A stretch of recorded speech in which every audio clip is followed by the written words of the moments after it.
today does mark 1 week since the assassination of a Minnesota lawmaker and her husband and the attack on another state lawmaker and his wife. We're now getting new information from an unsealed affidavit for the suspect, Vance Belter.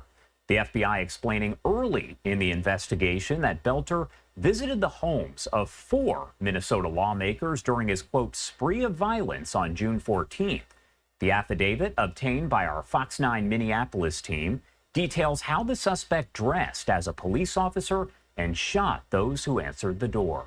The documents allege Belter's wife, during a law enforcement interview, explained that she got a text from her husband in a group text thread with their children, explaining, quote, prepare for war, and they, quote, needed to get out of the house and people with guns might be showing up to the house.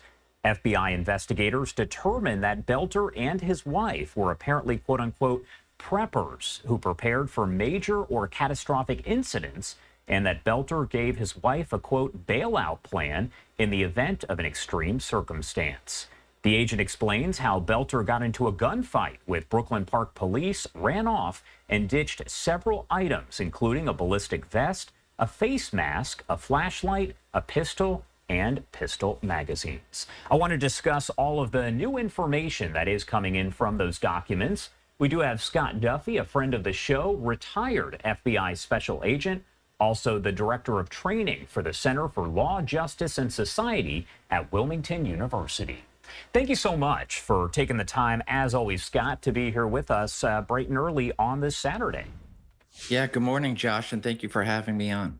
Of course. And we did get this new information that came from those unsealed documents here and a lot of details. I just went over some of them here. But what does this, in your opinion and your expertise, really say about the state of mind, the state of planning there, according to investigators when it comes to Belter?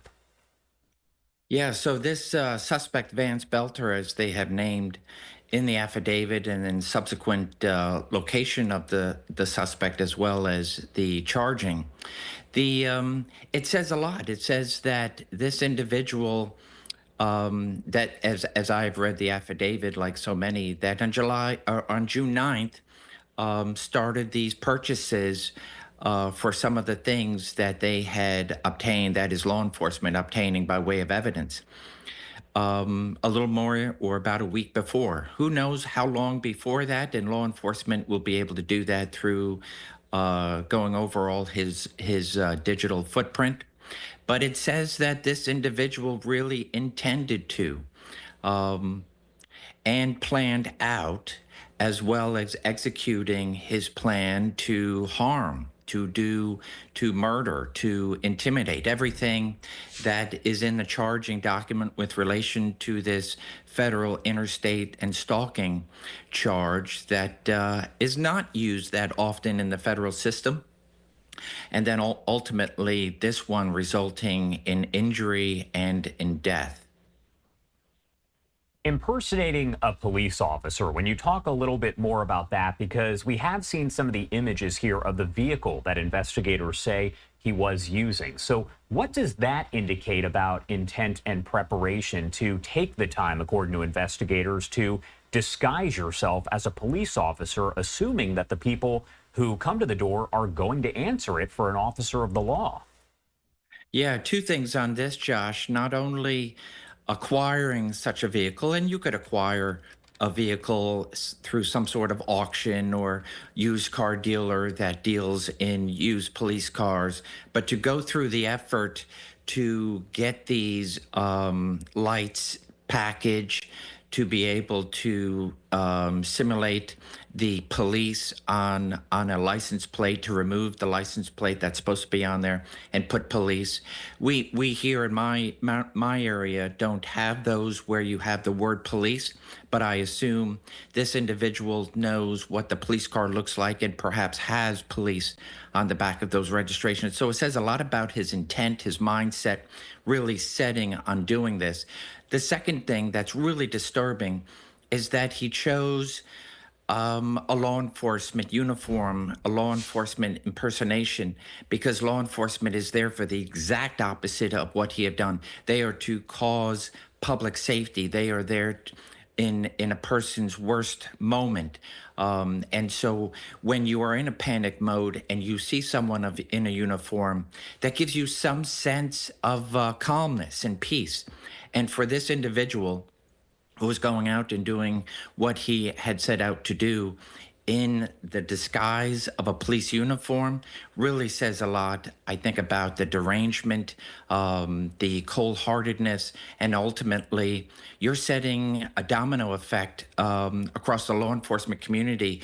That what if somebody in law enforcement who is doing their job knocks on the door and then is not met with, hey, what is going on, and a sense of peace and calm, but a sense of fear as a result of this sends ripple effects and possibility of future harm to law enforcement who is just doing their everyday job.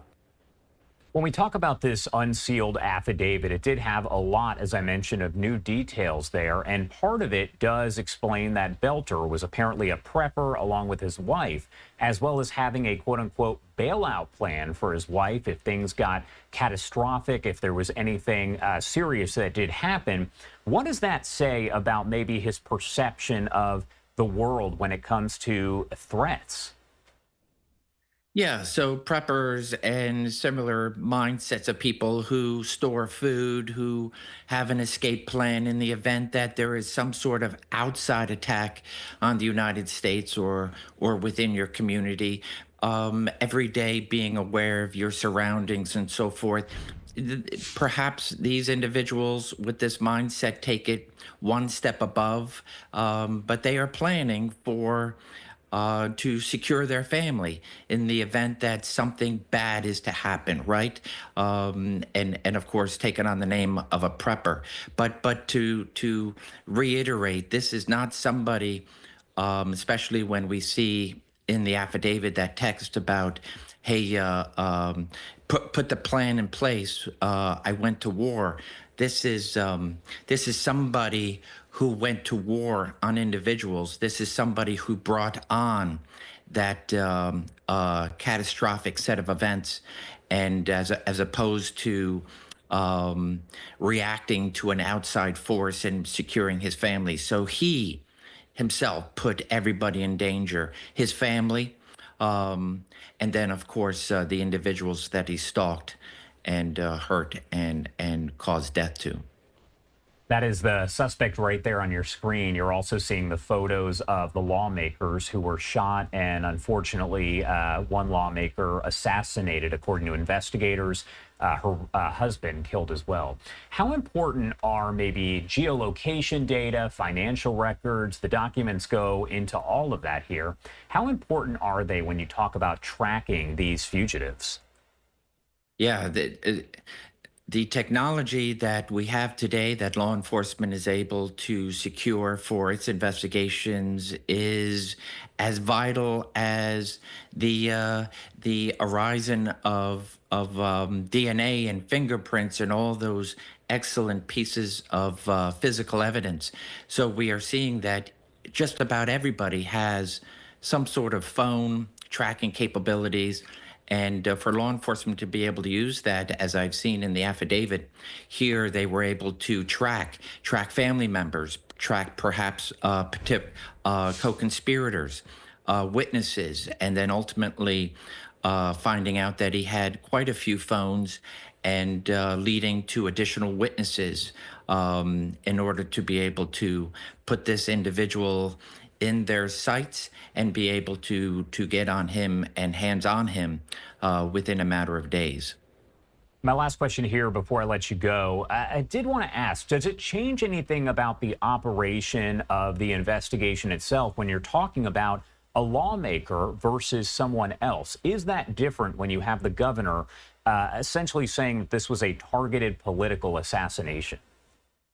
Yeah, so federal law enforcement gets involved whenever is necessary, right? And so you have something like this, where you have an individual who stayed within the state lines, who stalked and carried out his plan quite successfully within his own state. So he didn't travel interstate, but the items that he used, the internet, to find out their locations and so forth, then that introduces that federal aspect, what we call that interstate commerce, with regards to him facilitating and committing this crime. So federal partners get involved. They have the resources. They leverage those resources and do a great job, especially when utilizing federal task forces across the board. And so I believe here using the federal government to not only assist in a local investigation, but also to step up. Because whenever a police officer is hurt, injured, or at worst killed in the line of duty, a lawmaker just the same. You are setting a standard when you go after lawmakers, when you go after law enforcers. And so everyone, federal, state, and local, should be involved in order to ensure that this does not continue. All right, Scott Duffy, as always, thank you so much for taking the time to join us. Before I let you go, and of course, there are a lot of new details here, anything you want to add? I just think that this is a great investigation and a good sign of cooperation and collaboration between federal, state, and local, and that an individual who used the disguise of a police officer has done further harm. And so I enjoy the fact that the feds have also joined not only the investigation, but in charging this individual in order to ensure that this does not happen again. Scott, thank you again for being here with us. We appreciate it. Thank you, Josh.